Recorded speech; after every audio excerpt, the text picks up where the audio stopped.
ॐ विश्वं दर्पणदृश्यमाननगरी तुल्यन्निजान्तर्गतं पश्यन्नात्मनि मायया बहिरिवोद्भूतं यथा निद्रया यस्साक्षात् कुरुते प्रबोधसमये स्वात्मानमेवाद्वयं तस्मै श्रीगुरुमूर्तये नमः इदं श्रीदक्षिणामूर्तये बीजस्यान्तरिवाङ्कुरो जगदिदं प्राङ्निर्विकल्पं पुनः मायाकल्पितदेशकालकलना वैचित्रचित्रीकृतं मायावीव विजृम्भयत्यपि महायोगी वयस्वेच्छया तस्मै श्रीगुरुमूर्तये नमः इदं श्रीदक्षिणामूर्तये तस्मै श्रीगुरुमूर्तये नमः इदं श्रीदक्षिणामूर्तये। ॐ सहना भवतु सहनौ भुनक्तु सह वीर्यङ्करवावहै तेजस्विनावधीतमस्तु मा विद्विषावहै। ॐ शान्तिः शान्तिः शान्तिः। सदाशिवसमारम्भां शङ्कराचार्यमध्यमाम् अस्मदाचार्यपर्यन्तां वन्दे गुरुपरम्पराम्।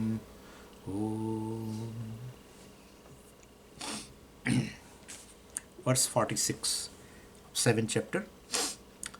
अभानावरणे नष्टे जीवत्वारोपसंक्षयात् कर्तृत्वाद्यखिलः शोकः samsarakhyo nivartate.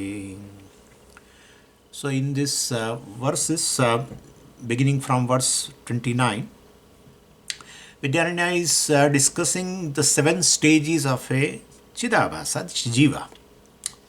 And first he defined that 7 Saptavastha or 7 stages of Chidabhasa. And now we are studying once again the 7 stages, because he wants to bifurcate the 7 stages into 2 groups.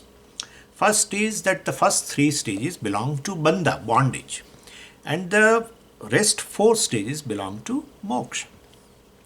So for that purpose we are discussing, and in that he entered into this paroksha jnanam, aparoksha jnanam. 4th stage is paroksha jnanam, you know very well. Aparoksha jnanam is the 5th step. And then 6th step is a shoka nivrutti, 7th step is a truptihi, etc. All that we discussed. So all the 4 stages belong to ultimately moksha. Paroksha jnanam also helps, aparoksha jnanam helps, and then shoka nivrutti, etc. And that truptihi, tushtihi, etc. All these 4 stages, well, out of the 7 stages of Chidabhasa or a Jiva, he belongs to moksha only. So he entered into this discussion of a paroksha jnanam and aparoksha jnanam. And these 2 types of jnanam are basically required because there are 2 types of avaranam. Concealment is also on the Brahman or Atma also are of 2 types. Therefore, you require 2 types of jnanam to remove that concealment. Now, while discussing avaranam, that's the 2nd step, you know very well. First step is ajnanam. 2nd step is avaranam. So, ajnanam itself, when get expressed, becomes avaranam. I don't know that I don't know Chinese language, because I don't think, I mean, I'm talking about that I belong to the 1,000 years ago, let's say. I was born 1,000 years ago and I was not knowing that there is such a language called Chinese language, suppose. So I don't know that there is an existence of a Chinese language. Now I know there is a Chinese language, but I don't know that language. So I express my ignorance regarding Chinese language. So when I express my ignorance, it is called concealment or avaranam by him. That's the 2nd step. And that is, while discussing that avaranam, we have seen there are 2 types of avaranam, 2 types of concealment. One is called sattva avaranam. Sattva means existence. Concealment of existence. Existence of what? Atma, Brahman.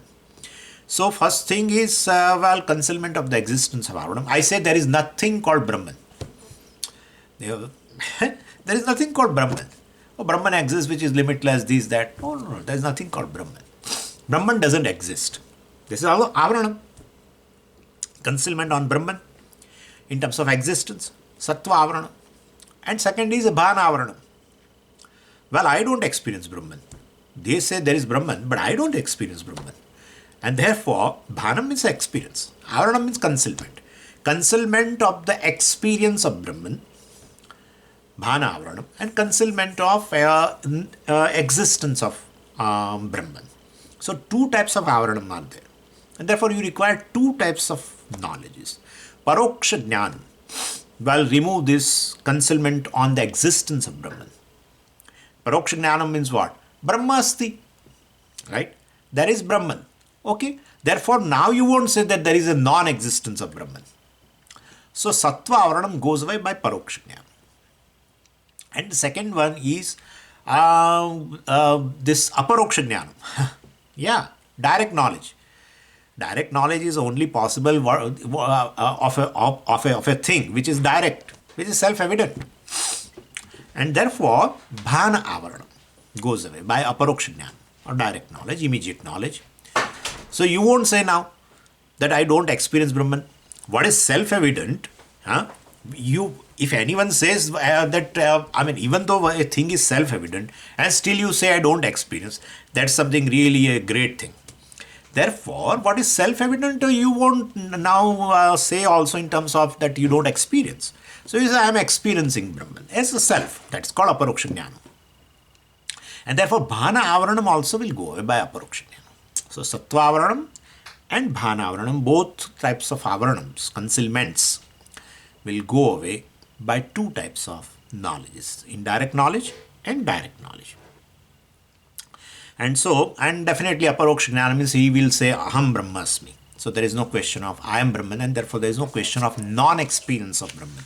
Everyone experiences oneself, and that happens to be the Brahman, and therefore, he now doesn't say anymore that I don't experience Brahman.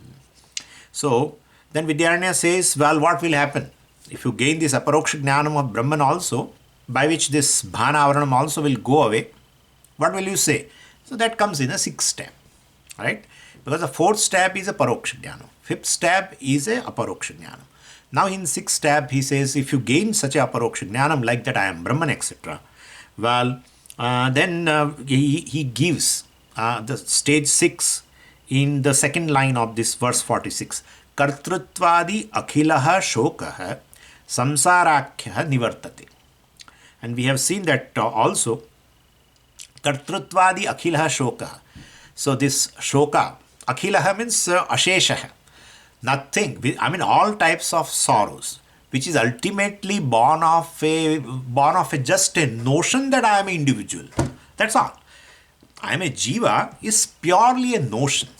And out of that, sense of limitation will be definitely born if you take yourself as a jiva. And that is called samsara. That alone generates sorrow. Limitations are everywhere. But if you say, I am limited, that generates sorrow. Limitation cannot create a sorrow. I am limited creates a sorrow. And that's a notion, purely notion born of adhyasa.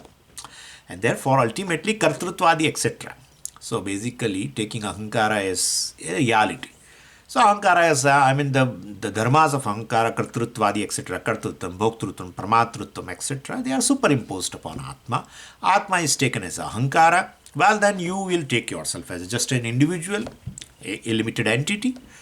And so whenever you are aware of that you are limited in any sense, in terms of a body, in terms of senses, in terms of a mind, etc., because you claim them as Atma. And therefore, definitely you will feel sorrow, which is called samsara. So that kartrutvadi akhilaha shokaha, samsarakhya, which we can give a name, samsara. Akhya means named. Samsarakhya, that is nivartade, that goes away. So that is been told in the, if you gain this knowledge, I am Brahman, Aparoksha Jnanam, and which is self-evident, of course, then definitely the stage 6, stage 5 is Aparoksha Jnanam, stage 6 has been described in this 40 verse number, the second line of 46.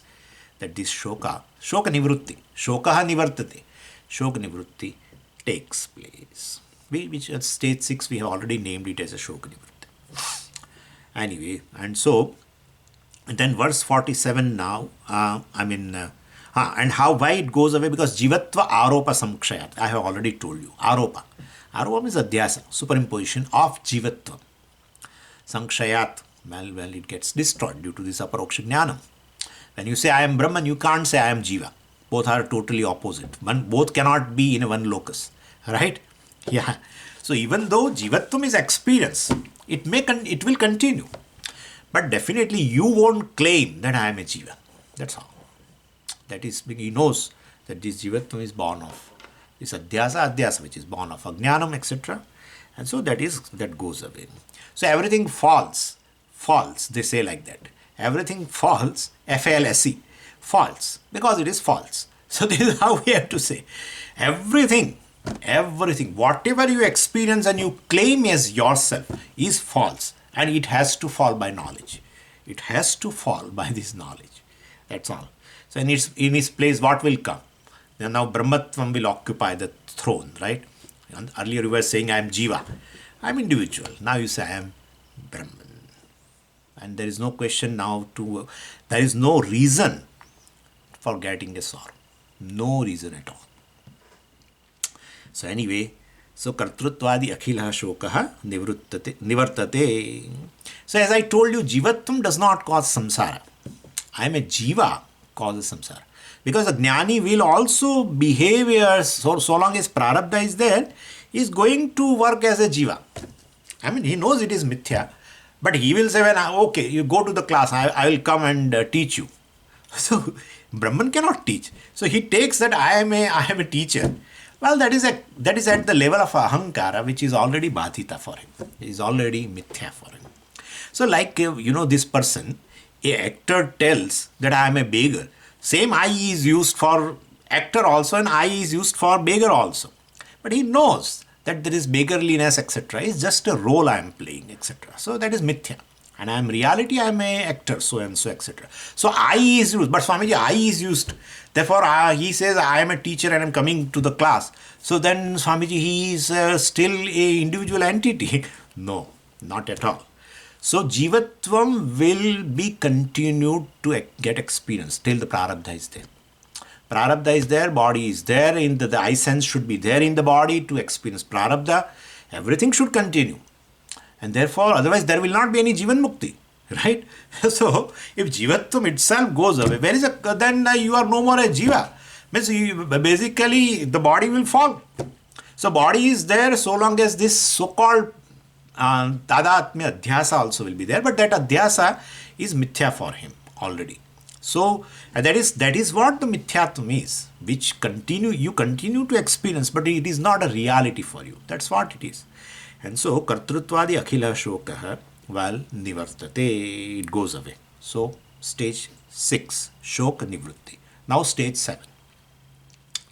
Nivritta sarva samsare nitya muktatva bhasanat nirankusha bhave truptihi punah shoka samudbhavat.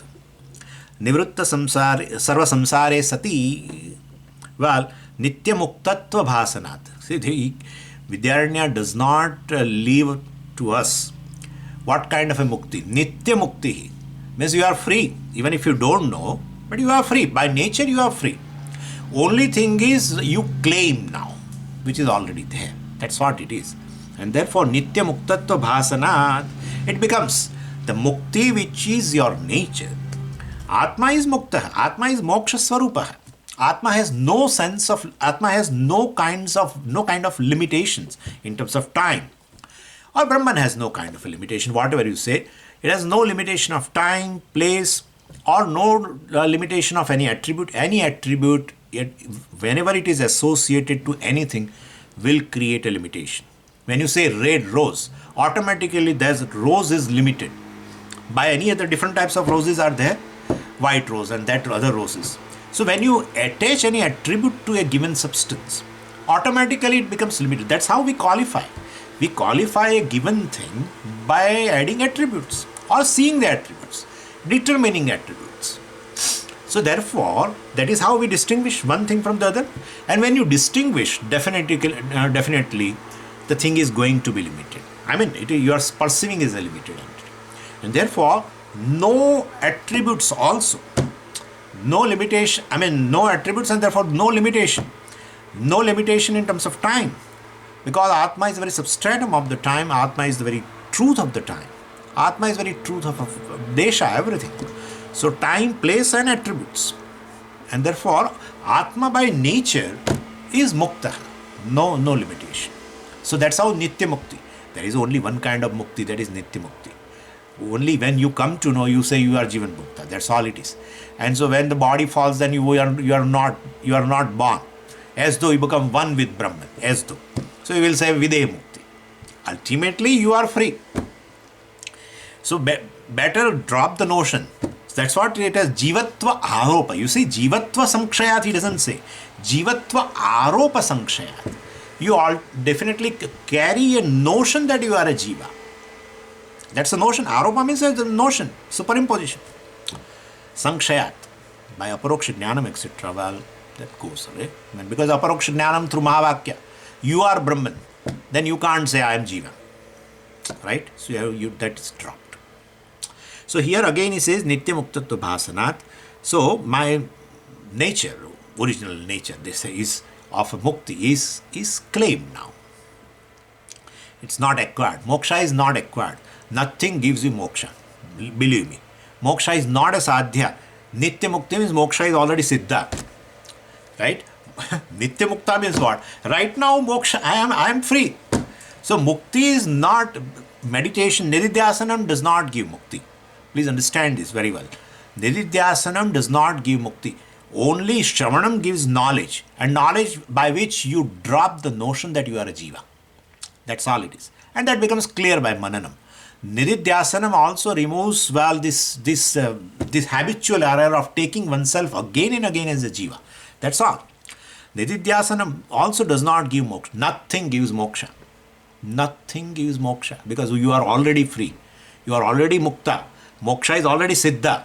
And therefore, if you have already attained what is, this mukti, where is the question of that it becomes a sadhya? What is siddha is not a sadhya. What is sadhya is not a siddha. Naturally.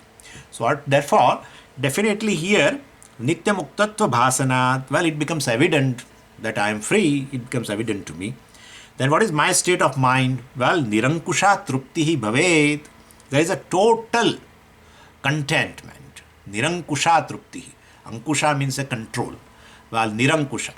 No control of this Trupti or Ananda. So, that kind of Ananda from where you have imported? No, we have not outsourced this Ananda, basically. That's a Sarupa Ananda. And therefore, that is different from this experiential Ananda. So, you have to basically remove this superimposed sorrow. Sorrow is born of this ultimately Adhyasa. Sorrow is born of the sense of limitation. Sense of limitation is born of Adhyasa, between Atma and Anatma. And that is born of ultimately Ajnanam. After gaining this Aparoksha Jnanam, well, definitely you become, Ajnanam goes away, and therefore all these things also will go away. So this superimposed sorrow also will go away. So Ananda is my nature, basically. We say now, Ananda comes. This Ananda comes as it were, but actually it is, experiential Ananda is born. So this Ananda, experiential Ananda, we call as a Pratibimba Ananda.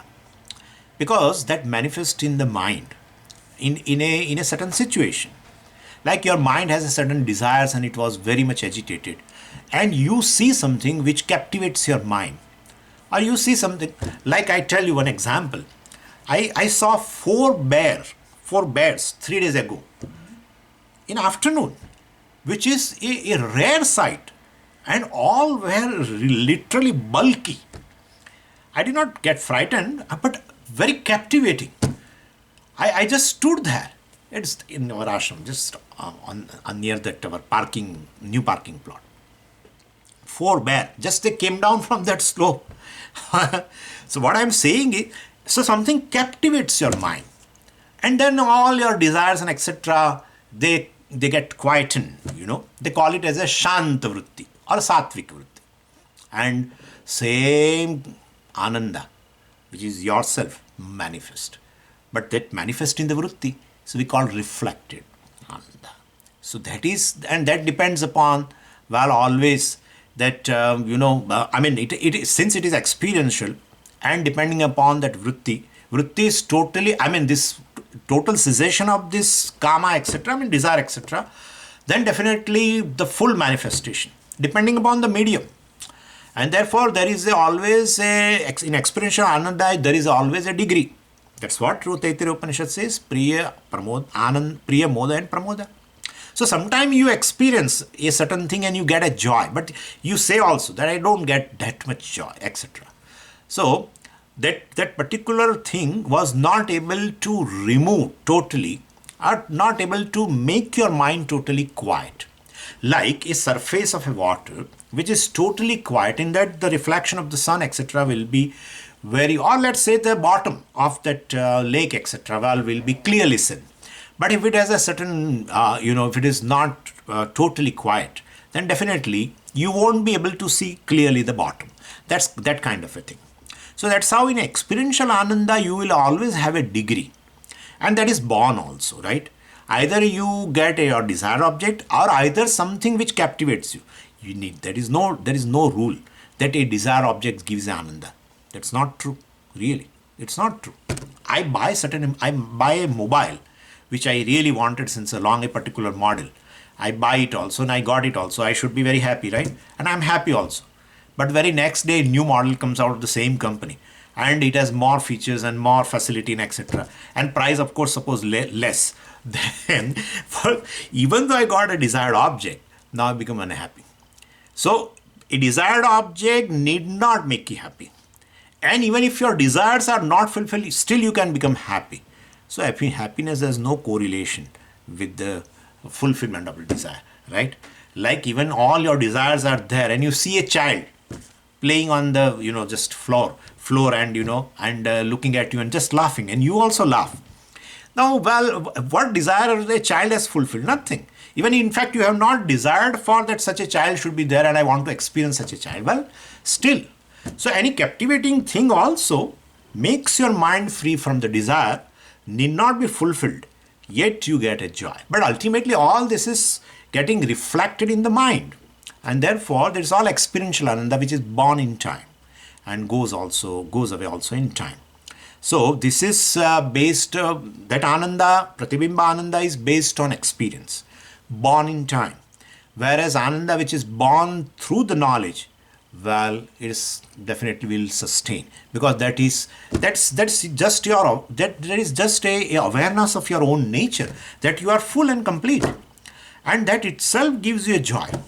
In fact, anytime, whenever there is a joy, there is a happiness in the mind, it's our own fullness manifest only. But here, well, I'm very clear that I am limitless, I am full, I'm fullness, etc. Well, and that swarup, that is being your swarupa, that gives ananda, which is called sarupananda. That's a different. This is a vishayananda, is basically, ultimately we call it as a pratibimba ananda, and which is momentary, whereas this is swarupananda. So that pratibimba ananda, we that belongs to anandamaya kosha, etc., which you know very well. This is atmananda. So I am ananda. I am fullness. I am limitless. That, well, this is, that ananda is not an experiential ananda. So that is jnana-janya ananda. One is anubhava-janya ananda, another is the jnana-janya ananda. Anubhava-janya ananda which is born by experiencing something, by captivating object, by fulfilling a desire, and you get a desired object, you come in contact with the desired object, whatever. Ultimately, that is born in time, goes in time. Jnana-janya ananda will not last, right? It will not last. So glory of this jnanam is this ananda will remain whatever be the condition of your mind. Jnanam can't be disturbed by condition of the mind. That's for sure. Like 2 plus 2 is 4. Suppose you have some emotional disturbances. That does not take away your knowledge that 2 plus 2 is 4. Yes, suppose your mind is having a certain emotional disturbance, that will definitely hinder your experience, but then that cannot hinder your knowledge. And therefore this jnana-janya ananda, well, can't be disturbed by emotional turbulence, etc. also. So ultimately we are talking nirankusha trupti, There is no Ankusha, there is no restraint. Unrestrained Ananda, which is Swarupananda. So, this is, and well, Priyamoda Pramoda, as I told you, it's an experiential Ananda. So, and this Nirankusha Truptihi Bhavet, this kind of Trupti will occur, well, because you gain a direct knowledge that you are self-evident Atma, you are Brahman, so you are limitless, and then this Trupti or Ananda will be Nirankusha, unrestrained. There is nothing to restrain it. Which, and to such a person also, well, to such a Jnani, so, Swamiji, but then this Nirankusha Trupti, can we take it as that he all the time experience Ananda? No. If one experience Ananda all the time, then one may laugh also all the time, then it is a different case. One has to, we have to admit him to somewhere. Well, because in 12th chapter, Bhagavan said, like, Adveshta Sarva Bhutanam Maitraha Karunaha. Karuna, he has a lot of compassion. So somebody comes to him, to such a Jnani, and narrates his narrative about some sad incident, etc. He may feel pain also. He may empathize with the person. So it's not that he continues to laugh. Nirankusha Trupti means he continues to laugh. All the time smile. Need not be. He's aware that he is full and complete. That's it. That kind of a Ananda is Swarupananda. That's what Bhagavan also said, Sukham Atyantikam Yattat Buddhigrahyam. Atyantikam Sukham. Well, basically this infinite Ananda, this, well, Swarupananda is Buddhigrahyam, is born of, well, through Buddhi, through knowledge only. So this is how we can make a difference between Vishayananda and Swarupananda. And we can call it as a Pratibimbananda and Bimbananda also. We can call it like that. So anyway, so I am Ananda Swarupa, that is that generates a Trupti in this. Anyway, and so, and Nirankusha Trupti, for that he gives a reason. Shoka asamudbhavat. Shokasya asamudbhavat. So basically there will not be any shoka which will displace this Atma Ananda. So, well, because it is not it's not Ananda which is born in a Anandamaya Kosha, etc. Pratibimbananda. This Koshananda is totally unpredictable. That's another thing. Well, the Priyamoda, Pramoda Vritti, the Ananda which you experience are unpredictable, unsustainable. Why unpredictable? Because it's totally dependent upon Prarabdha. Right? It need not be that a given object which you desire, even if it is outside, you may be unhappy. So ultimately it's totally based on Prarabdha. And therefore, this experiential Ananda, well, or this Ananda which is, Anubhavananda, well, ultimately is unpredictable and unsustainable. I have already told you, because it is temporary. Born in time, goes in time. Swarupa never goes away. And therefore, well, ultimately, and he is aware of his own Swarupa. He has gained aparoksha jnanam through Mahavakya. So he is aware that I am full and complete. So that Ananda will definitely never goes away. So it's called Nitya Trupti, Nirankusha Trupti. That's a stage 7. And so we have completed all the 7 steps that now he says in verse number 48. Aparoksha jnana shoka nivrutyakhe ubhe ime avasthe jivage brute atmanam chetiti shrutihi. So with verse 47, we have completed 7 stages of this Chidabhasa. And he has also clarified well that the first 3 belongs to the bondage, and the next 4 belongs to, next 4 stages belong to moksha. Now student may wonder that Vidyaranya has introduced actually Brihadaranyaka Upanishad mantra 4412, and he did a pratigna that I am going to expound on this mantra, Atmanam chet vijaniyat ayam asmi iti purushah kimichan kasya kamaya shariram anusanjvare. He said that now he's writing the 7th chapter. Basically, it's just an exposition of this one mantra.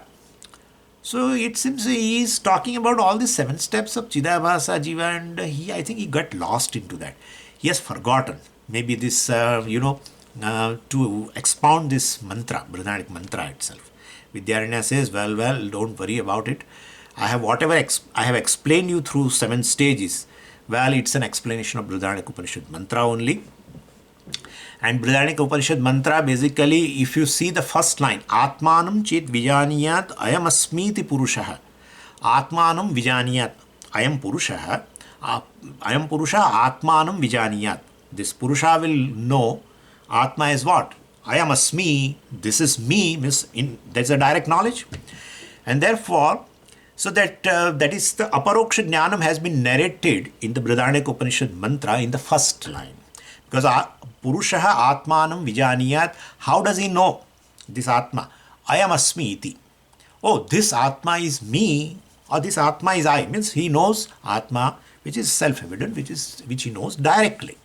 So Aparoksha Jnanam, that is stage number 5 in our 7 steps, has been narrated already in the first line of a Brihadaranyaka mantra. And second step, well, kimichan kasya kamaya shariram anusanjvarej, etc., in which the shoka nivrutti has been defined. Well, that's our 6th step. And therefore, stage 5 and stage 6 of the 7 stages of Chidabhasa, they are nothing but the explanation of the mantra of the Brihadaranyaka Upanishad, line 1 and line 2. So that's what he reminds us. Aparoksha jnana shoka nivrutti akhye. Ime ubhe. These two. Ime ubhe means these two, which are named as akhye. So akhya means by name. So akhye means here, because it's a dual. So akhye, which you name as what? Aparoksha jnanam and shoka nivrutti, stage 5 and stage 6. Well, ime avasthe jiva ge, which belongs to the Chidabhasa or Jiva. Brute, that has been narrated. How? Atmanam chet iti shrutihi. That is what? Atmanam chet iti shrutihi means Atmanam chet vijaniyat ayam asmiti purusha iti shrutihi. Iti Brihadaranyaka Upanishad shrutihi. This Brihadaranyaka Upanishad mantra 4.4.12 describes this, our Aparoksha Jnanam and Shoka Nivrutti, which we have already narrated in 7 stages as stage number 5 and stage number 6. So he said he has not forgotten. Now, a new topic he introduced, which you might not have heard of. I have never seen this topic now in any other Upanishad also. See, what he does is, now from verse 49 onwards, he is introducing a new topic. He says, he says there are 2 types of Aparoksha Jnana. Very unique, right? So verse 49 to 69, he talks about Aparoksha Jnanam. That is a Brihadaranyaka Upanishad mantra 4.4.12, first line. Atmanam chet vijaniyat ayam asmiti purusha. That is Aparoksha Jnanam.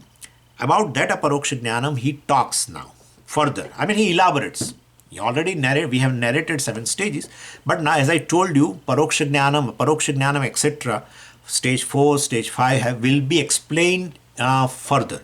So verse 29 to 47, we discuss the 7 stages of this Jiva or Chidabhasa. Now verse 48 to almost 69, he talks about this stage 5, Aparoksha Jnana, in which he is going to describe further that there are 2 types of Aparoksha Jnana, 2 types of direct knowledge. So he wants to say, this thing, and so he is describing from verse number 49 till 69. Ayamitya parokshatvam uktam tadvividham bhavet vishayasva prakashatva dhiyapyevam tadikshanat. Ayamiti aparokshatvam uktam. Ayam in the mantra. In mantra it is Atmanam chet vijaniyat ayam asmi. Iti. Iti is quotation. Ayam asmi. This is I. Oh, this Atma is I. Means direct knowledge. Direct knowledge means Atma is self-evident and you know that you are self-evident. That's all it is.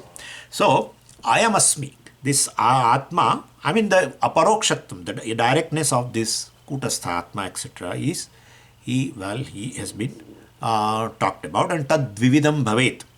What has been talked as Aparoksha Jnanam in the mantra, first line, Brihadaranyaka mantra, first line, that is of 2 types. That's what he says. Tad vividam bhavet. Vividam means that it is of 2 types. So direct experience of that subject will be of 2 types. Vishaya Swaprakashatvat, the first thing.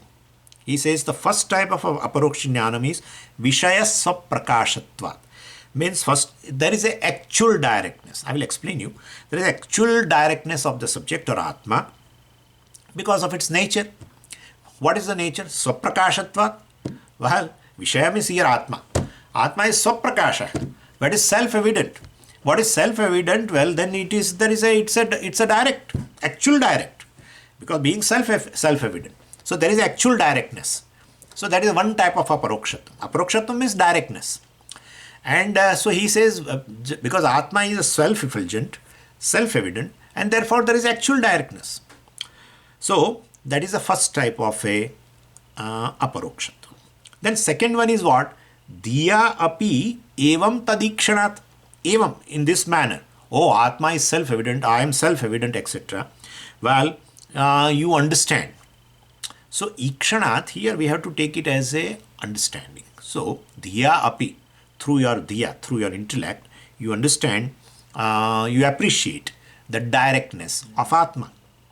So, one first is aparokshatam, is an actual aparokshatam, actual directness, because Atma is self-evident. And second is you understand that actual directness. Oh, I am self-evident, etc.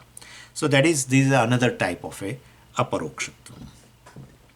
So before I go into that further, well, I will explain you through our 10th man example, right? We have seen that 10th man example and we have understood the 7 stages of 10th man also. See, the 10th man has a actual directness of a 10th man. Clear? 10th man has the actual directness of a 10th man. And well, it's available all the time for him. That's the one type of aparokshatam. And the second one is what? When Guru says, understand this, when Guru says Dashamaha Asti, this person well also says Dashamaha Asti. So basically all the time he was a 10th man, still even though there is actual directness of a 10th man, but well, he doesn't understand. And when Guru says there is a 10th man, don't worry, first take breakfast, etc. You have not taken, stop crying. Well, there is a 10th man, don't worry about it. I will present before you the 10th man. And this person also says, yeah, there is a 10th man. Could you follow what I am saying? Even though he is a 10th man, aparokshatvam is very direct, actual directness of a 10th man. Still this fellow says that there is a 10th man, but still in his mind there is a parokshatvam.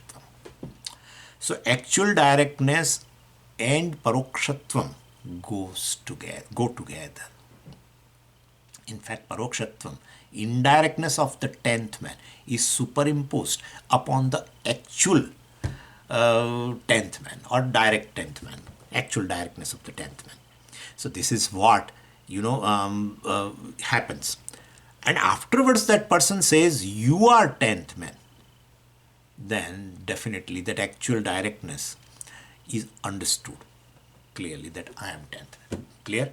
So there are two types of aparokshatvam. Actual directness, but you don't understand it. You take that 10th man as paroksha, indirect, and when teacher gives a mahavakya, you are 10th. 10th man, then only it is called mahavakya. If 10th man is told you are 10th, that is mahavakya, right? Otherwise, 9th man is told you are 10th, it is not a mahavakya. In fact, it's another superimposition. 10th man is told that you are 10th, that is mahavakya. So anyway, so here, then when, oh, yeah, I am 10th man. So now 10th man has become evident to himself. It was, earlier also 10th man was evident. And there was actual directness. But he did not understand it.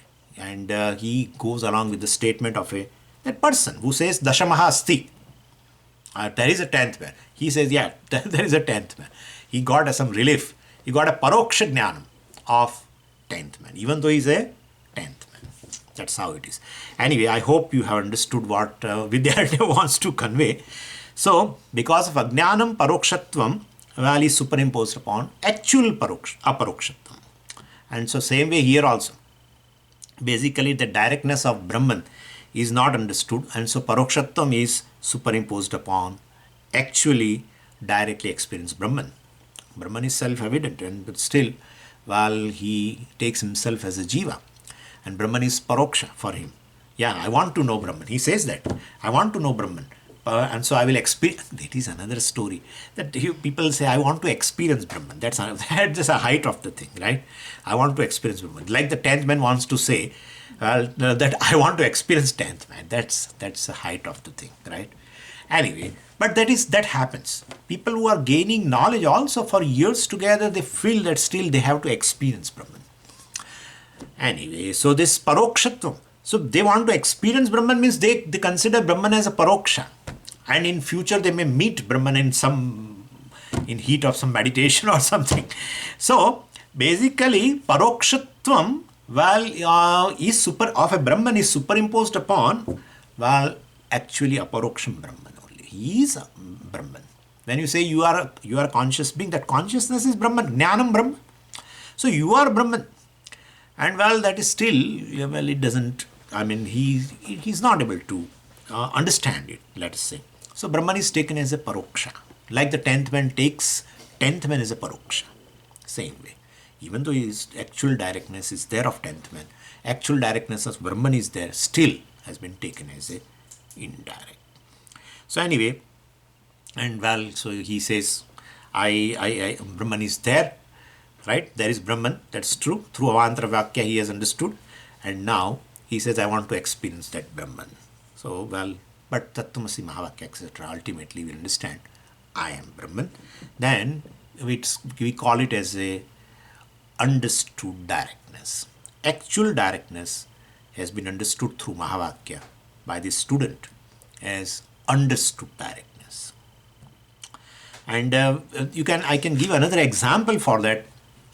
What happens is, suppose I'm in a place where I'm having 2 rooms, and in a second room, another room, I have kept certain oranges. And suppose some person comes, and then he meets, and then he talks something, and then he wants to go. So I said, I want to give some prasada. So another person was there, and then I told that person that bring some oranges are there, so please kindly give me those oranges, I want to give as a prasada. So he goes there and comes back, and he says, there are no oranges. What happened suddenly? Before half an hour before this person came, I have seen the oranges, and nobody came, and nobody picked up. So how it is possible? Then I said, you check, the oranges are there, 6 oranges I have seen in one basket, etc. No, there are no oranges. What happened? Then I said, whatever is there, you give me. I want to give you as a prasad. So then he brought this. I said, these are the oranges. Where is oranges? These are Maltas or tangerines or something, some another name. So what really oranges are there, even actual directness of orange is there, he has taken it as another thing. Could you follow what I am saying? What actual orange in his hand, and still for him it is not understood directness of these oranges. For him it was something else. Then I said Malta is a little different, it has this shape and that etc. I made a differentiation between Malta and this oranges. Then he understood. So what I am saying is, ultimately actual directness becomes a understood directness through Mahavakya. So what the oranges which you are searching, for him oranges were in the market, paroksha, and these are Maltas, he was thinking. I said what you experience as a Malta actually are nothing but oranges. That's a Mahavakya. Oranges have been introduced as oranges because they have been misunderstood as something else. So same way here also, while actual aparokshatvam is converted to this understood aparokshatvam by Mahavakya Upadesha. So actual aparokshatvam does not give moksha. Understand this very well. If actual aparokshatvam gives a moksha, I will not have any job. Could you follow what I am saying? So actual aparokshatvam cannot give moksha. You should understand that you are mukta. That's all. You are Brahman. The Brahman which you are considering as something else, that's what people are searching. In any pursuit, ultimately is a search of a Brahman. Through artha, through kama, through dharma, every pursuit. Ultimately, one is searching this thing only, which is limitless. So anyway, what I'm saying is that Brahman which you are searching, well, which you consider as a paroksha, is none other than yourself. That's a Mahavakya does this job. And that's called a paroksha jnana. So then only shoka nivritti takes place. So this is how he says here, Vishayasva prakashatvat diya api evam ikshanat.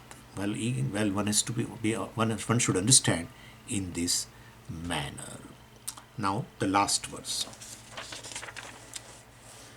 Paroksha jnana kalepi vishayasva prakashata sama brahmasva prakasham astityevam vibodhanat. So now paroksha jnana kale api. Paroksha jnanam is stage 4. We have seen that. And when we listen to the definition of Brahman, like Satyam Jnanam Anandam Brahma, or Brahman is Jagat Karanam, Janmadhyasya, from which the creation has come and sustained and this, etc. When you listen, you gain a knowledge of a Brahman, but it is Paroksha Jnana, definitely. These are, we call it as a Avantar Vakyas. So all Srushti Vakyas, well, definitely introduce Brahman as a Jagat Karanam, right? But definitely that is, we call as a Avantar Vakya, because in which there is no identity has been shown by the Upanishad between Jiva and Brahman. So anyway, Avantar Vakya, well, one gains this Paroksha Jnana. Through Upanishad Vakya, Shravanam, etc., one gains a Paroksha Jnana. So and then at that time also, Brahman remains a Paroksha, actual directness, right?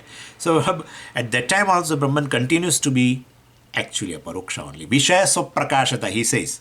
Vishayasva Prakashata means Brahman has actually the Parokshatvam. Sama, it is common. Whether you gain a Paroksha Jnanam, well, or you don't gain a Paroksha Jnanam, Brahman remains a Paroksha for you. It exists during a Paroksha Jnanam, and well, at the time of a Paroksha Jnanam also, that Brahman, well, which I was considering as a Paroksha indirect, is none other than myself. That is generated through Mahavakya. So during a Paroksha Jnanam or during Paroksha Jnanam, Brahman remains actually a Paroksha only. So that is what he is saying, and further things are there, we will see in the next class. Om Purnamadav Purnamidam Purnat Purnamudachyate Purnasya Purnamadaya Purnameva Vashishyate. Om Shanti Shanti Shanti. Hari Om Shri Gurubhyo Namaha. Hari Om.